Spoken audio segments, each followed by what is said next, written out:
How's it going, folks? So I've had all kinds of juicy information from all the people who went to the Call of Duty Ghosts reveal event who managed to play the game and have shared all their inside information. There's some good aspects and there's some not so good aspects, but today I'm going to look at all the new perks and more specifically look at some potential classes we can run with this slightly new Pick 10 2.0 system. It's similar to the Black Ops 2 Pick 10 system, but with a kind of Infinity Ward twist. As always, I think Infinity Ward kind of scrap any ideas of balance and just let you get your hands on whatever you want regardless of the consequences. So I've spent all night scrutinising that reveal presentation to try and figure out how this new system actually works. Mark Rubin actually threw me off by saying you can forego your secondary and equipment and get up to 11 perks. So I've been kind of creating some insane loadouts, but watching it back and paying close attention to the actual demo, I'm pretty sure he made a mistake and accidentally said perks instead of points. There's only enough slots in the interface for up to 8 perks, with each one costing a different amount and spanning multiple slots. So I think it's 12 points max. You get 1 point for a primary, 1 point for a secondary, and then 1 point for a lethal and tactical grenade. It did mention that your attachments are all free, so that leaves just 8 points left to spare for perks. So I've been checking out what all these different perks do, and I've put together some potential loadouts that we could run when the game's released. So let's start off with the loadout I've named Assassin.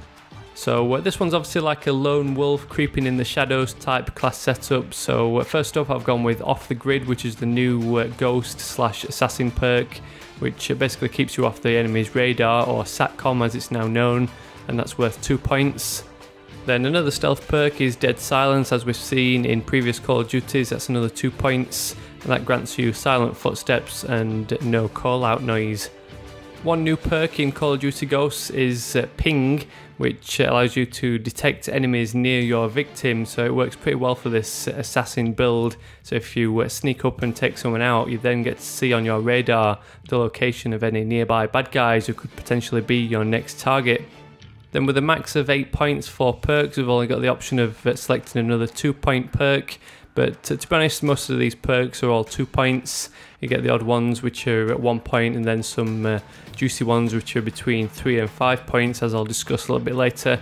So just to finish off this build, I've gone with the Awareness perk, which is basically hear enemy footsteps louder. So having spent all those 8 points on perks, you've still got points in your overall loadout to spend on a primary weapon, secondary weapon, lethal and tactical choice. So as we'll see in these little potential loadouts that I've built, you generally get to select 4 perks of 2 points each, plus your usual primary, secondary, lethal and tactical options. So next up, a general objective player loadout. Again, this is another selection of 4 2-point perks, making a total of 8. So we've got Blast Shield, as we all know, resistance to explosives.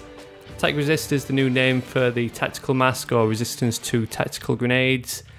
Painkiller's been in rehab since Modern Warfare 2 and has now changed his ways, and it now gives you faster recovery after being wounded, or faster health regeneration. So it's nowhere near as annoying as the old Death Streak, and it's now one of the more useful perks in Call of Duty. Then another new perk which has got some nice benefits is Wiretap, and I'm assuming this is going to be a good fit for objective players, as I'm assuming it's going to benefit your team as well as yourself. And what it does is basically uses enemy SATCOMs as your own. So if the enemy calls in a UAV or a SATCOM, you get to benefit and see the enemy's location on your map as well. So we're moving on to a potential loadout for rushers. This one's using the perks from the speed and handling categories. So we've got agility, which is basically the new lightweight or faster movement speed. Combine that with the usual marathon or extreme conditioning to give you longer sprint durations. On the go is a new nifty little perk where you can reload while sprinting, although it sounds good in theory, but I'm not too sure how it affects my overall playstyle, where I usually use that sprint button to reload cancel. But still, for those rushers who like that fast-paced action, you can take out some enemies and then continue making your way around the map while reloading simultaneously. Then to max out the 8 perk points, I've finished it off with another 2-point perk of dexterity, which is raising your weapon faster after sprinting. So as you can see, you can build pretty much the same old class setups as we've been used to in previous Call of Duties. That 8-point max really limits the number of perks you can actually use, but don't forget you can use the specialist strike package instead of any killstreak rewards. So next up, let's take a look at a potential loadout I've named Invincible. This one's probably going to be very much like my usual class setups in Modern Warfare 3. I was a big specialist fan, so for this one I've kind of put together all the perks that are going to help keep you alive. So with there being so many great benefits in the form of perks, I've gone with the hardline perk first of all to make acquiring those extra perks much easier. In my opinion, Painkiller seems to be one of the best perks with that faster health regeneration. Then we've seen how crucial the perks of Dexterity and Toughness are from Black Ops 2, both of which are going to help you come out of those gunfights alive. So again, with 8 points spent on perks, you've still got points left over to spend on a tactical, lethal and secondary weapon. But then if you go with the specialist strike package, you've got another 8 perk points to make use of. So the first specialist unlock I've gone for is the Deadeye perk, which fits in perfectly to the Invincible theme. This is one of the more dubious perks in Call of Duty Ghosts, and it increases your probability of dealing more damage the further into your kill streak that you go. This is definitely one of those more worrying perks, and it throws balance out of the window when your weapon can potentially do more damage.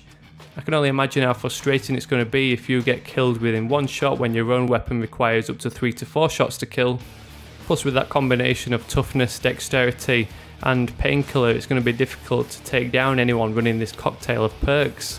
Even if you're the first one who spots them and opens fire, that combination of that high damage plus their ability to come out of sprinting and not flinch when being wounded is going to mean they can come out of the gunfight on top.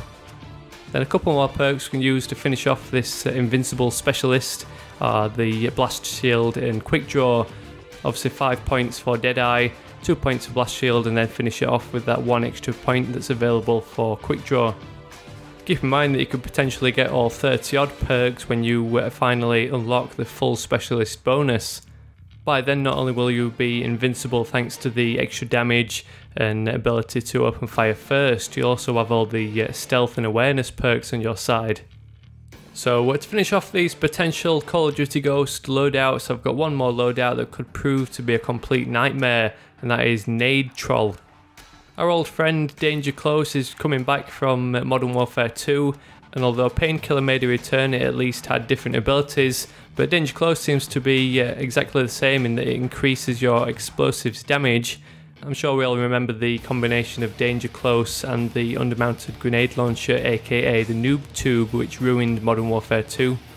At 3 points, the Danger Close perk is one of the more costly options, but as you can see, you can potentially combine it with some other perks to make a grenade or explosive spamming class.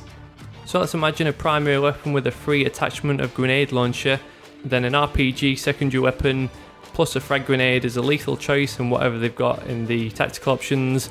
Combine that with the Danger Close perk and the Lethal +1 perk, which grants you an extra lethal grenade, plus the Scavenger perk, which allows the player to resupply.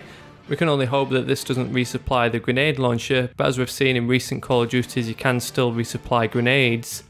Plus combine all this with one more new perk of Strong Arm, which allows you to throw those grenades further, and we've suddenly got the kind of grenade spam we saw in Call of Duty 4. Thankfully these days we do have the Blast Shield for protection, but it's going to be annoying having players throwing these things out constantly with their never-ending supply, especially considering these new dynamic maps, which means a gas station can fall on your head at any time. Who knows though, maybe Infinity Ward have considered balance and have made limitations to some of these perk selections which might not actually be available in the final game, but I guess we'll just have to wait and see. So let me know down in the comments your thoughts on these potential loadouts, and feel free to post any suggestions of perk combinations you like the look of yourself. If you enjoyed this video or learned anything new, I'd really appreciate a like just to help spread the word and share the video with your friends. You can be sure I'll be producing lots of my custom loadout or class setup videos come the release of Call of Duty Ghosts, so stay tuned for those. Otherwise, thanks for watching and I'll catch you all later.